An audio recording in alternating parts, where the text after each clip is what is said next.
오늘 우리에게 주시는 하나님의 말씀은 다니엘서 1장 1절부터 8절까지 말씀이 되겠습니다. 1229쪽 다니엘서 1장 1절부터 8절까지 말씀을 저와 여러분이 한 절씩 교독하겠습니다. 유다 왕 여호야김이 다스린 지 3년이 되는 해에 바벨론 왕 느부갓네살이 예루살렘에 이르러 성을 에워쌌더니 주께서 유다 왕 여호야김과 하나님의 전 그릇 얼마를 그의 손에 넘기심에 그가 그것을 가지고 신할 땅 자기 신들의 신전에 가져다가 그 신들의 보물 창고에 두었더라.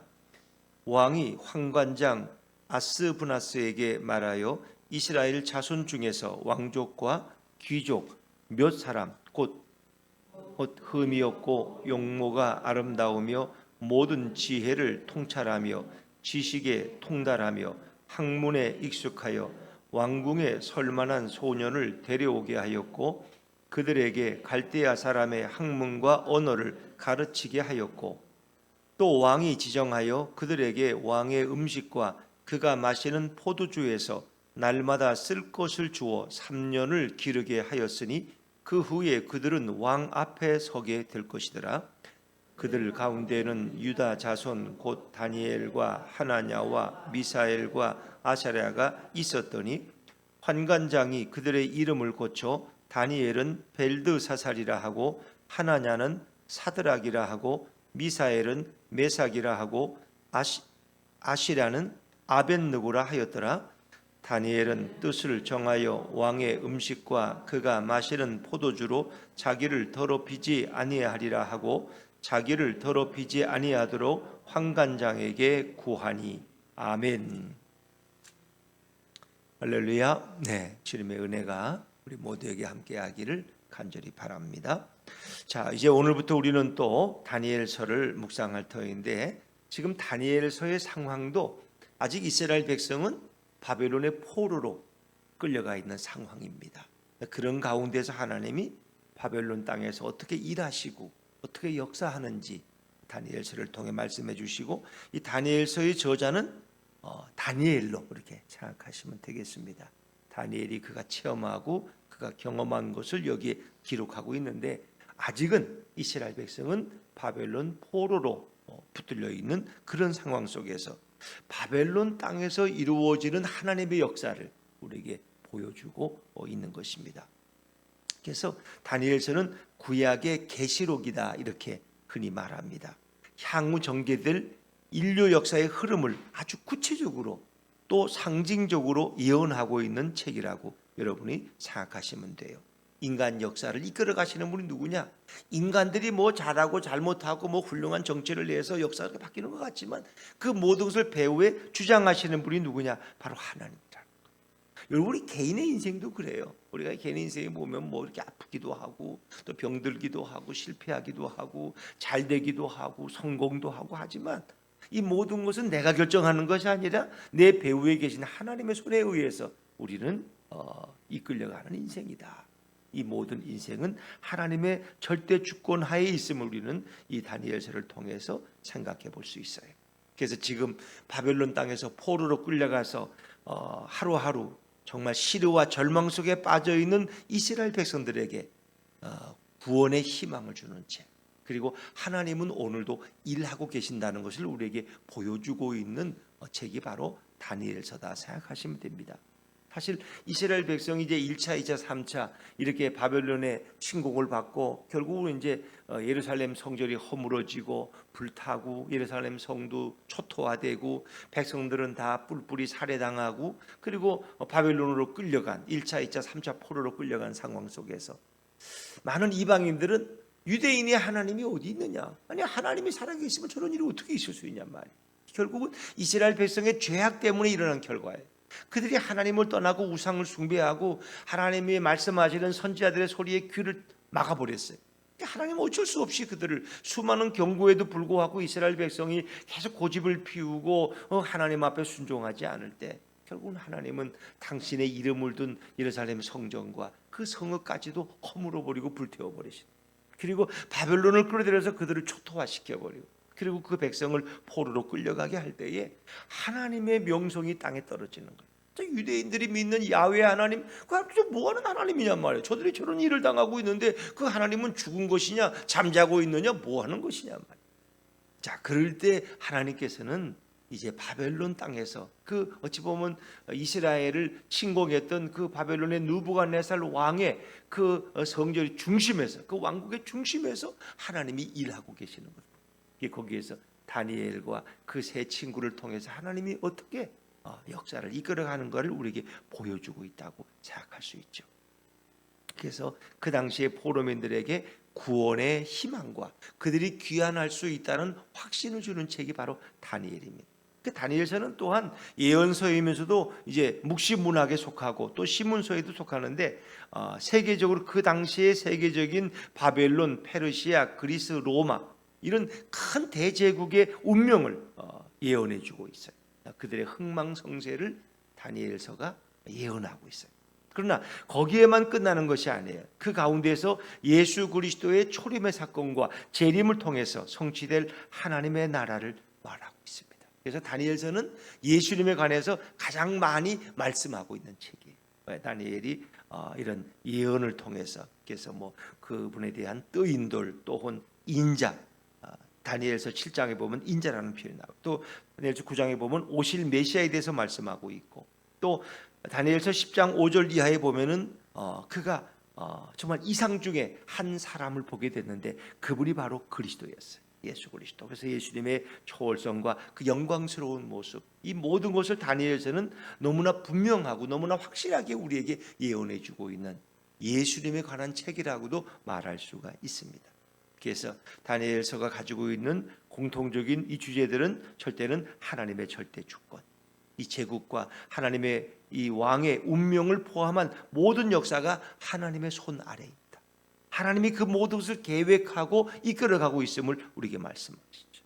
그래서 1장을 이제 살펴보겠지만 1장에서는 그 음식으로 인해서 이렇게 걱정하지만은 다니엘과 그 세 친구의 용모가 전혀 그 고기와 그 맛진 음식들을 먹지 아니한 청년들보다 더 건강하고 더 빛나는 이런 모습, 이건 인간의 힘으로 불가능한 거예요. 하나님이 일하시는 모습. 또 2장에서는 느부갓네살 왕이 꿈을 꿨는데 그 꿈을 풀 자가 바벨론 땅에는 아무도 없어요. 그래서 그 박사들과 술사들을 다 죽이려고 할 때에 다니엘이 나타나서 제가 그 꿈을 해석하겠습니다. 결국 그 꿈을 해석하시는 분이 누구라 그래? 내가 믿는 여호와 하나님이십니다. 그러면서 그 꿈을 풀어줘요. 그랬더니 그냥 느부갓네살이 너무 고마워서 그게 절을 하면서 선물을 주고 그렇게 하죠. 그리고 다니엘과 세 친구를 바벨론 땅의 가장 높은 직위에 그들을 올리게 되죠. 또 3장에 보면은 느부갓네살이 금신상을 만들어 놓고 절하게 만들어 놓는데 거기에 다니엘의 세 친구가 이 우상 앞에 절할 수가 없는 거예요. 그들이 지금으로 보면 각 도의 도지사쯤 되는 직위에 있는데 그러나 금신상에는 절할 수가 없어. 그래서 느부갓네살이 안타까워하면서 그들을 어떻게 해요? 풀무불 속에 던져놔. 근데 그 풀무불 속에 세 사람을 넣었는데 네 사람이 움직이는 거거든요.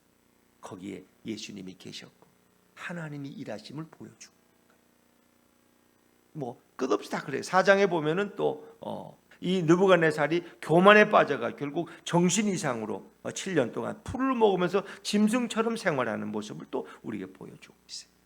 그 모든 것이 다 그래서 1장부터 7장까지는 이제 역사 속에 나타난 하나님의 하시는 일을 드러내고 그 다음에 8장부터 마지막 12장까지는 이제 하나의 예언서로서 인류 미래의 역사가 어떻게 바뀌어갈 것인가를 우리에게 보여주고 있죠. 자, 그런가 하면은 이 다니엘서는 기도의 책이라는 거예요. 기도의 책. 그래서 느부갓네살 왕이 꿈을 풀지 못해서 해몽하지 못해서 이 모든 사람들이 죽임을 당할 뻔할 때 다니엘은 친구들에게 기도를 부탁해. 나를 위해 기도해 달라고 하나님 앞에. 기도하고 나가는 거예요. 하나님이 다니엘에게 그 자기가 보지도 듣지도 못해서 느부갓네살 왕의 꿈을 다 하나님이 알게 해주셔요.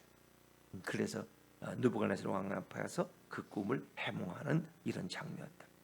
그리고 다니엘이 사자굴에 던져지지만 그런 가운데서 또 그가 그 전에 하루에 3번씩 하나님 앞에 어떻게 예루살렘을 향해서 창문을 열고 기도하는 다니엘의 모습, 또 우리가 9장에 가면은 앞으로 70년이 지나면 이스라엘 백성이 포로에서 해방되어서 예루살렘으로 돌아간다는 이런 그 약속을 받고 그가 매일 뜨겁게 기도하는 다니엘의 71회의 기도, 뭐 이런 것들은 다 기도의 책임을 또 우리에게 보여주고 있는 거예요.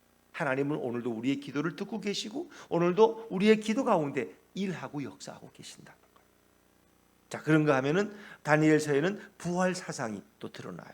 그래서 인간이 죽지만은 다시 부활할 것을 이사야서나 또 바울의 그런 가르침이나 동일하게 예수 그리스도의 부활의 사상이 이 다니엘서에는 드러나 있다. 그리고 이스라엘의 끝없는 배신에도 불구하고 하나님은 오늘도 일하고 계시고 이스라엘 백성들에게 자비와 은총을 베푸시고 있는 하나님의 은혜에 대해서 말씀하고 있는 책이 오늘 다니엘서입니다. 자, 이제 우리 다니엘서 1장 1절 말씀을 다시 한번 읽어보시죠. 1장 1절입니다. 시작. 유다 왕 여호야김이 다스린 지 3년이 되는 해에 바벨론 왕 느부갓네살이 예루살렘에 이르러 성을 에워쌌더니, 이게 이제 1차 침공이에요. 바벨론 1차 침공. 근데 그때 왕이 여호야김이었어요. 그가 다스린 지 3년이 되는 해에, 3년밖에 안 되었지만은 그런 하나님을 의지하지 않고 많은 에레미야나 이런 예언자들의 말씀에 귀를 기울이지 않았어요. 그리고 그는 하나님을 의지하기보다는 계속해서 애굽을 의지했던 왕이었어요. 여호야김, 하나님을 떠난 왕이었어요. 결국은 어떻게 해요? 하나님이 바벨론을 보내서 바벨론의 느부갓네살을 일으켜서 예루살렘을 포위하게 하는 거예요. 포위.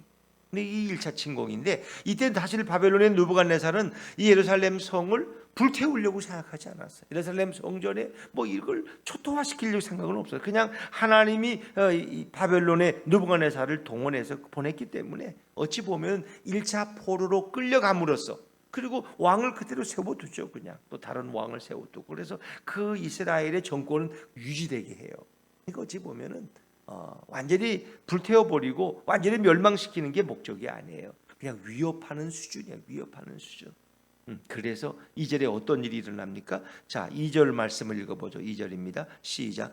주께서 유다 왕 여호야김과 하나님의 전 그릇 얼마를 그의 손에 넘기심에 그가 그것을 가지고 신할 땅 자기 신들의 신전에 가져다가 그 신들의 보물 창고에 두었더라. 주께서, 이 2절의 주제는 주어는 주님이, 하나님이 어떻게, 하나님이 유다 왕 여호야김과 하나님의 전 그릇 얼마를 그의 손에 넘기셨다. 그의 손, 그가 누구예요? 누구의 손에 넘긴 거예요? 그렇죠. 바벨론의 왕 느부갓네살 손에 넘겼다는 거예요. 하나님이 넘기셨다는 거예요. 하나님. 나를 성공하게 하신 분도 하나님인데 나를 실패하게 하신 분도 하나님이에요. 오주 여호야김이 하나님을 떠나고 우상에 빠졌고 애굽만을 의지했기 때문에 하나님을 의지하지 않았어요. 그래서 하나님은 여호야김 왕을 느부갓네살 손에 넘기셨다. 넘기신 분이 바로 하나님이야. 아니 어떻게 자기 자식들을 어떻게 남에게 넘길 수가 있어요? 이건 꼭 유괴범에게 자기 자식을 넘긴 부모하고 똑같은 거야. 여호야김을 넘겼어. 그 나라의 왕을.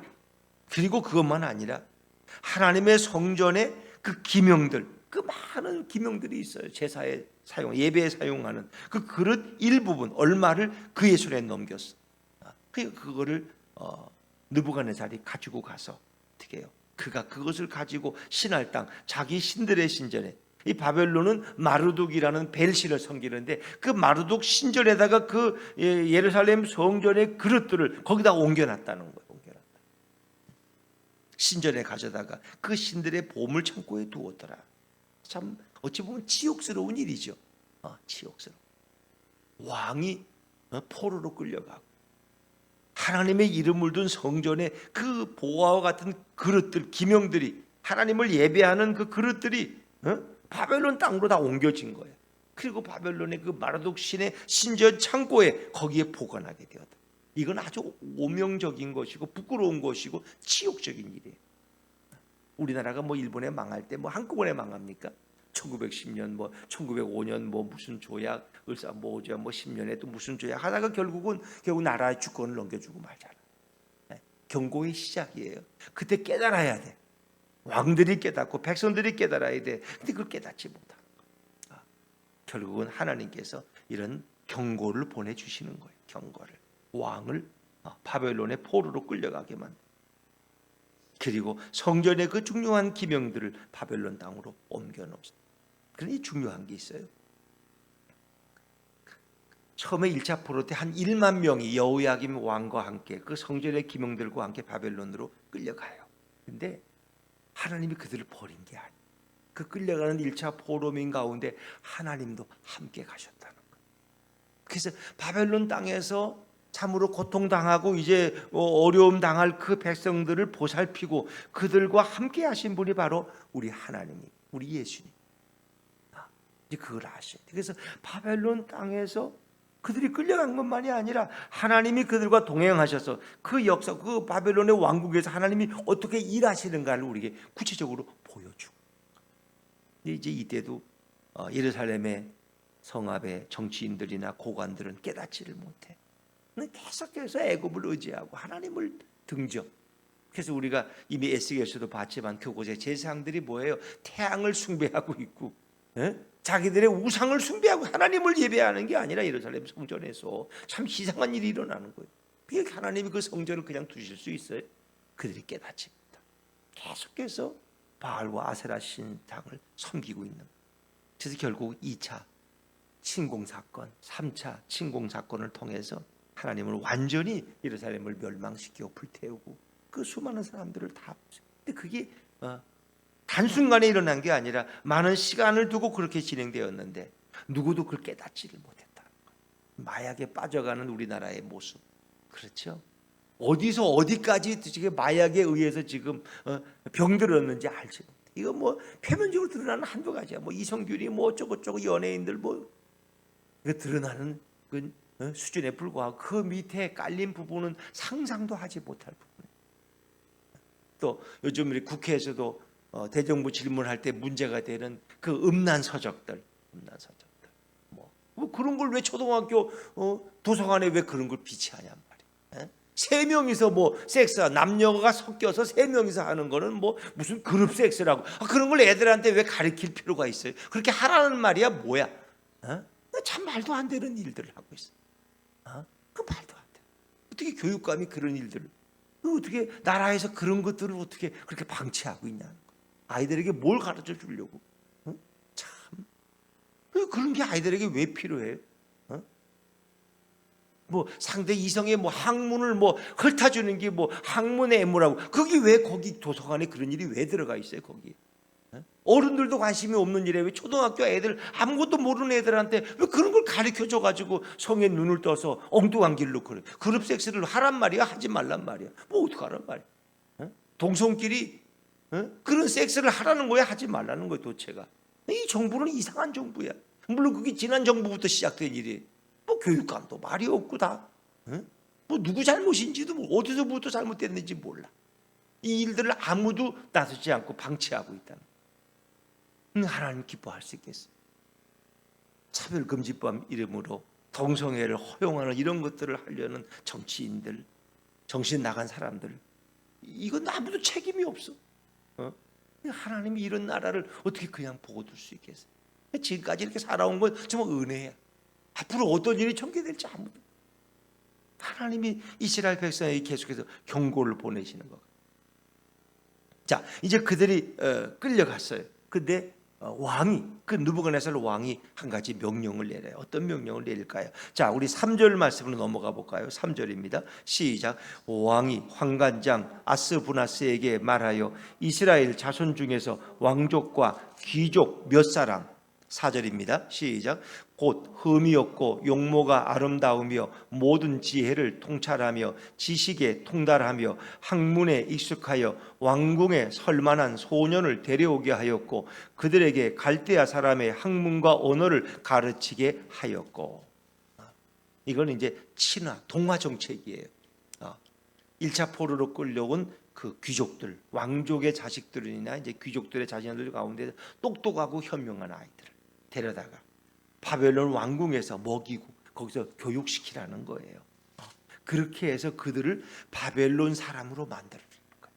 그러니까 한 나라를 동화시키려면 그냥 강제로 안 되잖아요. 그 나라의 엘리트들을 뽑아서 바벨론화 시키는 거예요. 그래서 일본도 우리나라 사람들도 뭐 일본 대학에 진학하게 만들고, 또 우리 대한민국에도 지도력이 있는 사람들을 끌어다가 일본에 귀화시키고, 그들을 또 리더십을 줘서 자기 백성을 자기가 다스리게 만들고, 이렇게 하면서 한국 민족을 서서히 정체성을 주게 만드는 거예요.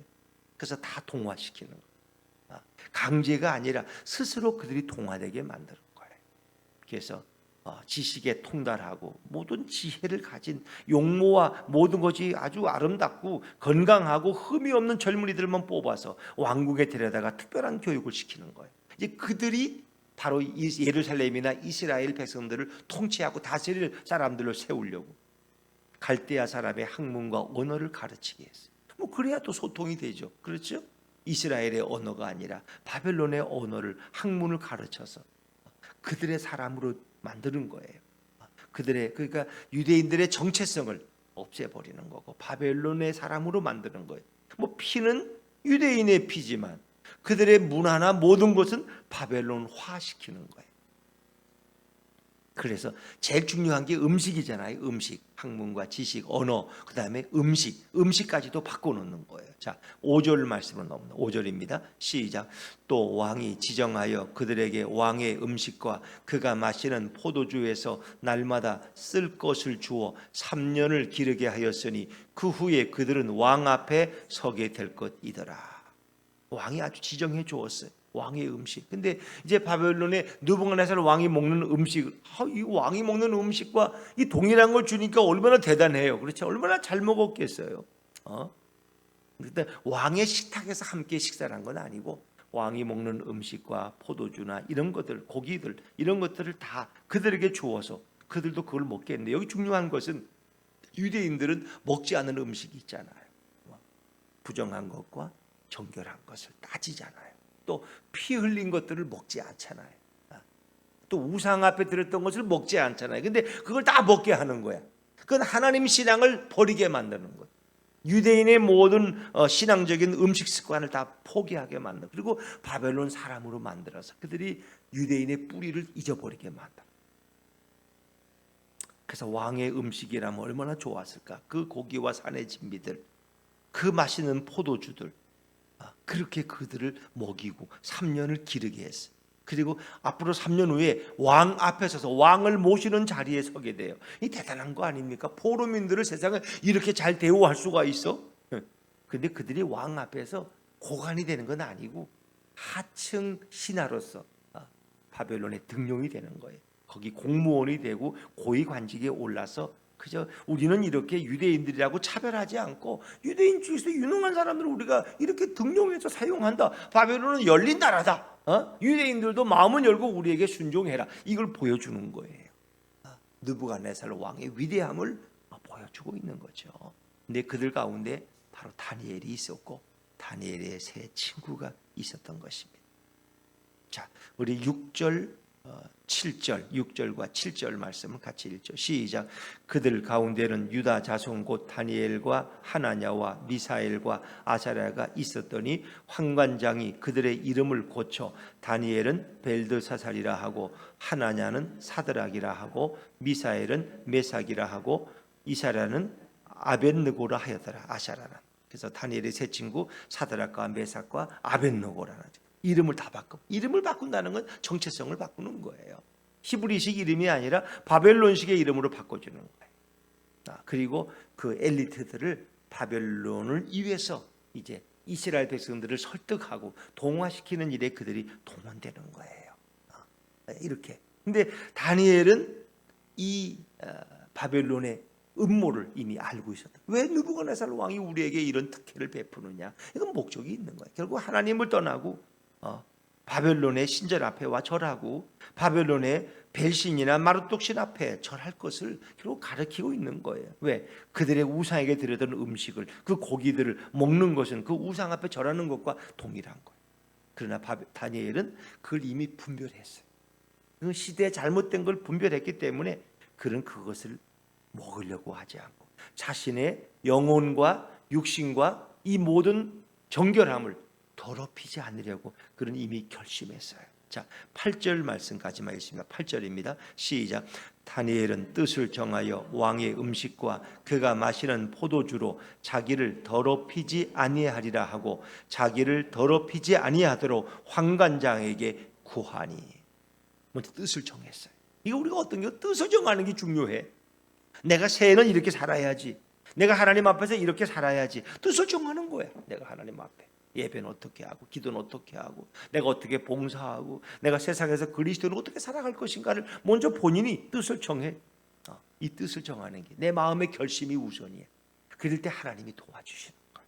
그럼 먼저 바른 뜻을 정했어요. 물론 다니엘은 기도의 사람이었고 그런 하나님께서 그에게 주시는 아마 분별력과 음성을 들었을 거예요.